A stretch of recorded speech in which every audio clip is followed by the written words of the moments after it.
各位，今日我要同大家講個故事。我有個朋友，佢趁住週末同埋下個禮拜嘅空檔，去咗英國旅行。佢計劃先到英國嘅倫敦，再到法國嘅巴黎，展開1連7日嘅英法之旅。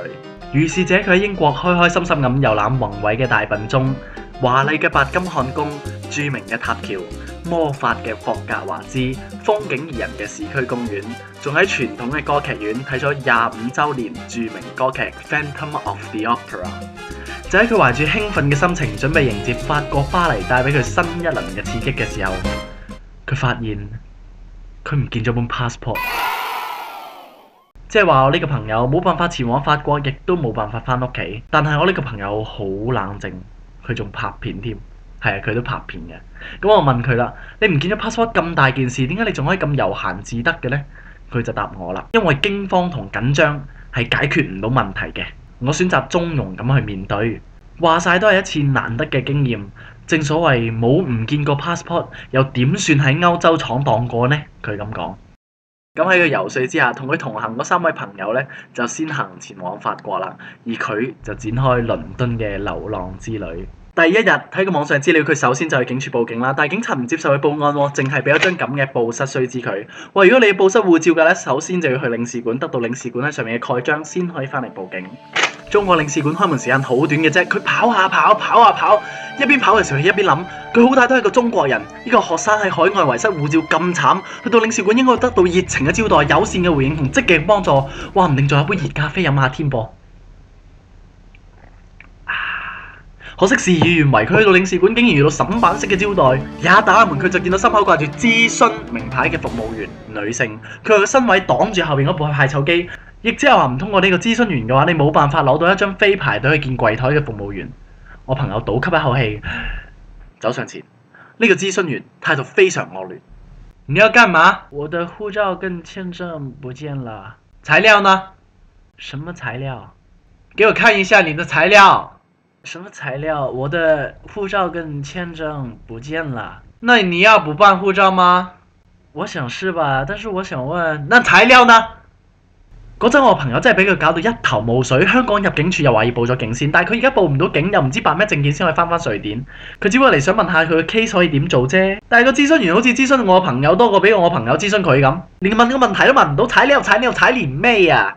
真係好鬼嘈。本來我朋友諗住拍段片鬧爆佢啦，不過佢都係放棄咗呢個粗暴嘅念頭，斯文人嚟噶嘛。最後救我朋友解圍嘅竟然係香港2個字，佢講咗句：我是從香港來的。那我要拿我香港的身份證來嗎？個諮詢員頓時二話不說，轉身就按下嗰部派籌機。我朋友幾經辛苦，終於得到一張號碼飛啦。佢要我同大家講喎，如果下次大家有機會去到中國領事館嘅話咧，就唔好嚟371講到自己香港嚟先，同埋唔好學佢懶性咁講普通話，應該會方便啲。櫃台嘅服務員態度就好唔同啦，非常誠懇同友善咁解答晒我朋友嘅問題，仲驚佢喺香港嚟嘅聽唔明普通話添。佢仲話：如果朋友想嘅話咧，佢係可以去報警㗎。不過佢哋係唔會喺任何外來嘅文件上面蓋章，領事館從來都冇咁做過。咁即係唔使報警啦。咁我朋友有2個選擇，第一就係補辦香港特區護照，需時5至6個禮拜 ，once and for all 解決晒所有問題，但係要等好耐。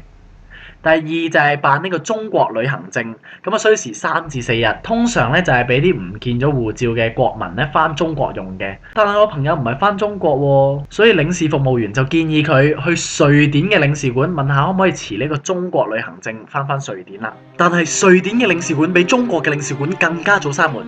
好彩我朋友憑住多年 CT Hunt 嘅訓練，快速定位喺閂門前嘅最後10分鐘趕到倫敦另一邊嘅瑞典領事館。個 NPC 同佢講 ：We do not have the person who can answer your question now. You can send us an email. The email address is on the website. Can I come here to ask directly? No, you send us an email. Mention all the details of what happened. You send us an email and you get a reply. 佢慢慢咁樣踏出領事館嘅門口 ，send 咗2個 email。第一個 email 就係叫佢喺瑞典嘅韓國室友將佢嘅香港身份證啊、特區護照啊、所有通通嘅文件嘅副本都 send 俾佢。第二個 email 就係交代晒事件嘅詳情，仲括埋 urgent 咁樣 send 去瑞典嘅領事館。第二日，佢覺得等瑞典嘅回覆都唔知等到幾時，所以佢把心一橫，決定就直接去中國領事館，直接咁申請特區護照算啦。今次佢一開門見到個姐姐就即刻講香港嚟㗎。個姐姐見到佢問都唔使問啦，轉身撳掣出咗張飛仔俾佢。排完隊遞表，櫃台服務員問佢：你真的不等瑞典那邊嘅回覆嗎？我朋友堅決咁話：不等啦。呢一句不等啦，犀利啊！象徵住我朋友要喺英國展開1個月嘅英倫留學之旅。事隔1個禮拜，我朋友終於收到瑞典領事館嘅電郵回覆啦，上面寫住 ：Dear Sir, thank you for your email. For this matter, please contact the embassy directly. 如果你係第一次聽呢個故事嘅話呢，只有2個可能性嘅啫。第一呢，就係你唔識我呢個朋友啦，第二就可能你係我呢個朋友嘅家人，佢唔想你哋擔心嘅啫。咁我放心啦，佢已經好安全㗎啦，咩都搞掂晒。佢而家住喺英國西南部一個嚟英國讀書嘅中學同學嗰度，好安全。係拍片有啲唔方便啫。下個禮拜再見，拜拜。咁補辦護照呢啲嘢急唔嚟嘅，不如就去公園度坐下休息下，享受下自然風光。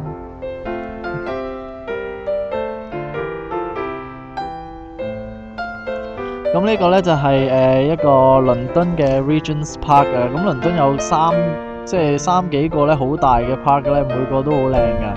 咁扯遠咗添。